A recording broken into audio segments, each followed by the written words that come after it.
these from the skewers here. These are done now. Unless I am mistaken, I have completed this model once these things are in position. So it looks like these just kind of pop on. Looks like they're supposed to spin. So let's give this a shot. There. And they kind of spin. Not really freely, but whatever.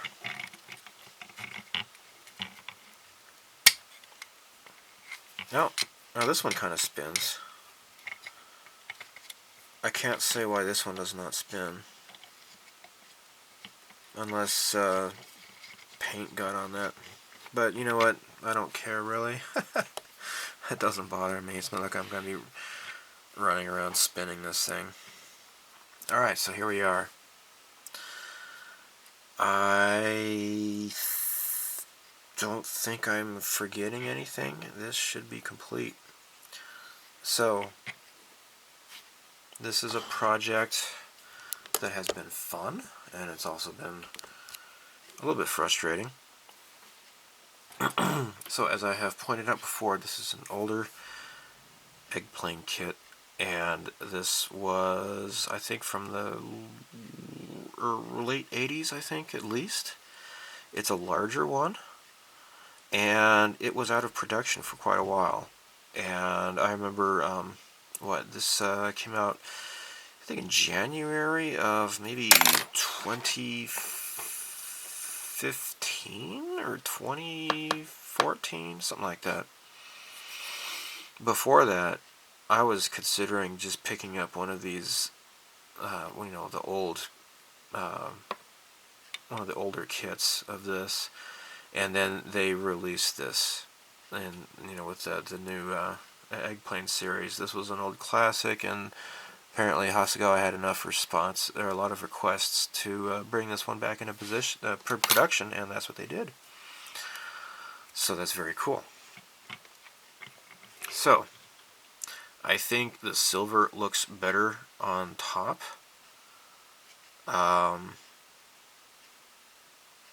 And I like the, what was this? I think it was burnt iron color, I think, or steel, I forget which one, for these superchargers.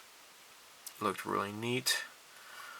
The propellers, I would recommend just painting these on instead of bothering with the decals like I did, because I ended up having to paint, because when the two decals went onto either side, there was that stripe along the edge, and that wasn't so cool. So I would recommend just painting it, maybe hand painting it, or masking it off and airbrushing it.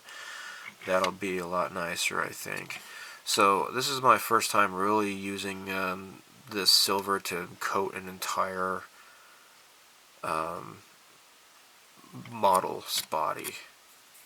And so there are some places where, what is this, some lint here.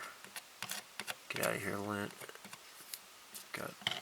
Must have stuck to the clear coat when it was drying.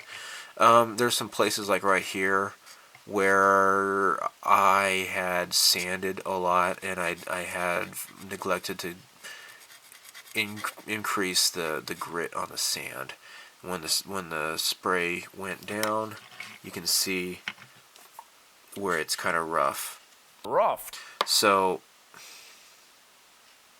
if I remember correctly, after I had primed it, I had sanded it, and then I put the paint on. What I should have done after sanding it is primed it again and then painting it. So this was a learning experience for me. Darn this stupid crap. I found more of that. It's another piece of lint, I guess. Big ass mistake was not going lightly enough with the Alclad clear, the aqua gloss, and that's why You got some like little splotches like right here. That was a learning experience as well. The other learning experience was accidentally putting this down on a rag that was soaked with lacquer thinner or paint remover or whatever. And you can see here, I think it turned out a lot better than I was fearing it would. I was able to sand it down, and then I reshot it with the silver. The decal went on just fine after that. Speaking of decals, I guess it was worth it to order the decals, but with this kit I can get for fairly cheap, and it's not really worthwhile to order the decals because I could have gotten the whole kit for like maybe about the same price, but then again I'd have a bunch of styrene that I had no longer any use for. Definitely I would recommend cutting this at least in half, because actually I kind of cut this into thirds. Actually I did this one as all one half, and then I have this segment here, and then I print on this back part. This was rather difficult, and it's still not really lined up properly as I had hoped, but it looks a lot better than the first decal that I had put on. Scraping it off kind of roughed up the surface, and you can kind of see it underneath the decal. Not too happy about that. So yeah, definitely I would recommend cutting this decal at least into two parts before trying to apply it, because just kind of smushing it on going both ways is just too difficult. Definitely would recommend doing a clear coat. I thought maybe I would experiment, and I thought maybe this was glossy and shiny enough that I can just put down a decal without clear coating it first, and that was not a good idea. But I do have the 100s on either side. That's great. One thing I don't like is this little, I don't know what this is called, but it doesn't really fit in very well. But again, this is an older tooling, so, whatever. I like the rainbow stripes. Those are pretty cool. The drop tanks. Everything's nice, really. The wheels went on just fine. Not much else to really say. Not really proud of how this turned out, but I guess I'm proud of being able to salvage this and get this to look fairly presentable. When I get up closer, the flaws are a lot more pronounced, but yeah, I would recommend just to be very careful, especially when you're putting on the gloss coat. Do not do a lacquer clear, because that really dulled this up. So the aqua gloss, definitely would recommend that. I would also recommend, as I mentioned before, putting a weight into the bottom of this egg shape here so that it doesn't fall back like that. It'll stay on the 3 sets of wheels here. This is kind of finicky a little bit, as with, see, this door here is finicky here. I'm going to try to, see, look at that. Dang it. Oh well. I'm going to sand inside there, try to get this thing to fit more properly. Or what I could do is super glue it instead of trying to use the model glue, because maybe the paint is preventing it from bonding properly.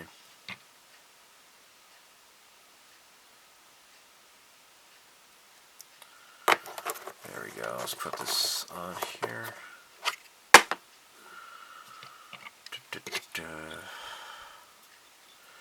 Micronesia is very similar to Indonesia. It's just a lot smaller. Alright, now here we go. Stay there. Stay. Behave.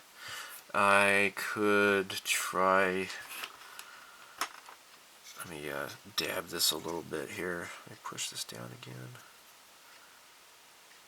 remove the excess there. Alright, see, this is really rough here. Rough. Unfortunately. And I had tried wet sanding it, and it just didn't really help well. The aqua gloss, it really beat it up here. I should have taken it a lot more slowly. The second time around, though, it worked out just fine, but the damage on this shiny silver is really, really noticeable.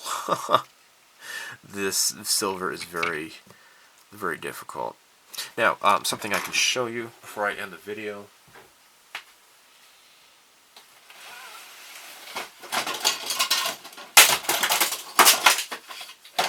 Crap, everything fell down. I guess I could say that this kit has been practice for this larger kit. This is 1/48 scale P-38. Look at that. Her boobs. She has boobs. Very cool looking. So yeah, this is going to be one big silver paint job here. So it'll be, you know, this is nothing compared to this larger kit here. I'm almost tempted to start on that right now, but I've got other stuff in the pipeline here, and I've already started too many kits. I need to start finishing more, but at least this kit is finished. And see, it fell down again. Gosh. So yeah, Put Maru. I don't know if I've had this in like a larger, or if this Put Maru is only the Eggplane version. I don't know, but Pilot Colonel C.H. McDonald. I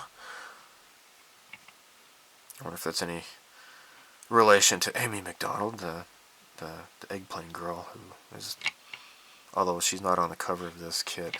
Looking at inside here, I really wish that well, it's kind of difficult, but I wish I had left the masking on before putting the decals, and then I was just afraid of like the masking was going to lift up the decals or something, I don't know, but because of that, it's not as clear as I was hoping it would be, but you can kind of see the console, I don't want to call it a dashboard, but you know, whatever, the controls inside, the chairs is kind of, you know, whatever. So yeah, cool. It's an older tooling, so it's not going to be as easy of a Eggplane to put together, I suppose. I had to do a lot of sanding, a lot of filing to get this to look fairly decent with all of the seam lines, and as you can see, I still didn't get it really good enough.